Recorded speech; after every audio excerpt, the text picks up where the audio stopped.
Welcome to solverfy.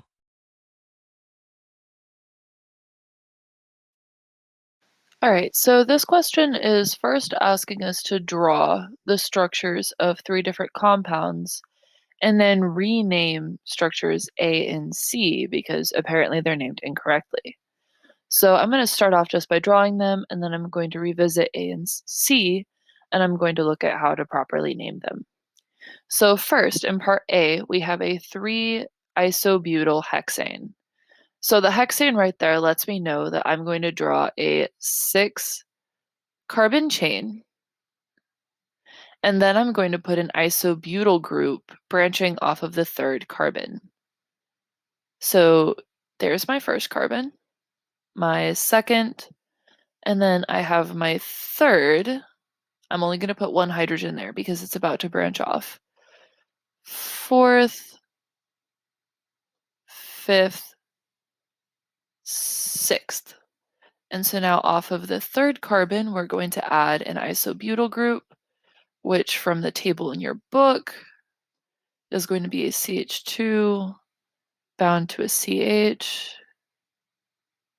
to a CH3 with another CH3 off the middle. And so I'm going to come back for renaming, but that is the structure, at least, for part A. Oof, that box got a little messed up, but that's okay.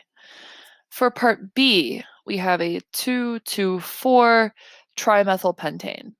So the pentane is going to be a 5-carbon chain. And then I'm going to add 3 methyl groups to 2 off of the second carbon and 1 off of the fourth. So for that, I'm going to start with my first carbon, and then my second carbon is going to have 2 methyl groups branched off of it.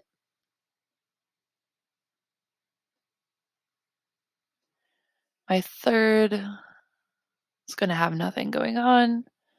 My fourth is going to have an additional methyl group. And then my fifth. So I have a 5-carbon chain, 2 methyl groups, each off the second position, and 1 off the fourth. And this structure is named correctly, so we're just going to leave part B alone. Last one, we have C, which is a 2-tert-butyl pentane. Again, we have that 5-carbon chain with the pentane, and we have a tert-butyl group off of the second position. So to draw that, start with my first carbon in the chain. That's my second,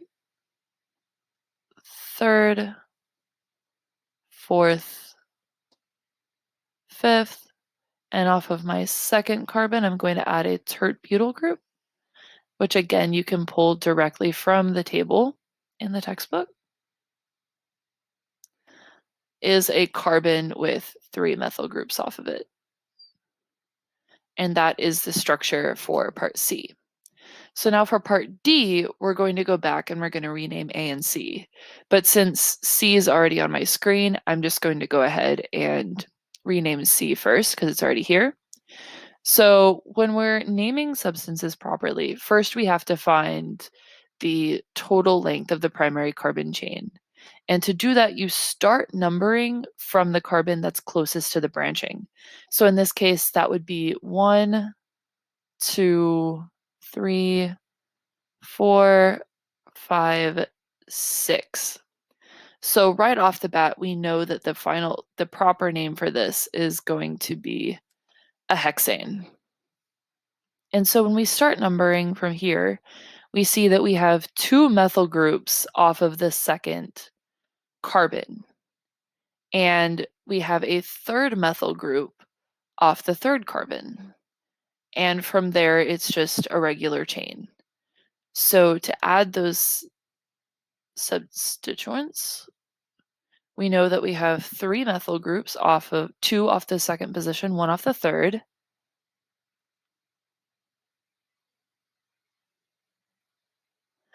And so this substance is going to be 2,2,3 trimethylhexane. 3 methyl groups, and a 6 carbon chain. And now we'll go back to part A. We'll rename that. So again, we're going to start naming our carbons from the carbon closest to the branching. So we have 1, 2, 3, 4, 5, 6, 7. So this is going to be a heptane, not a hexane. And we can see that we have a methyl group off of the second position, and then we actually have an ethyl group off of the fourth. So the proper name for this is going to be 4-ethyl, 2-methyl, and then remember it's a 7-carbon chain, so heptane. To recap, that is a heptane, a 7-carbon chain with an ethyl group branched off of the 4th carbon, and a methyl branched off of the 2nd. And so that is going to be part D for this question.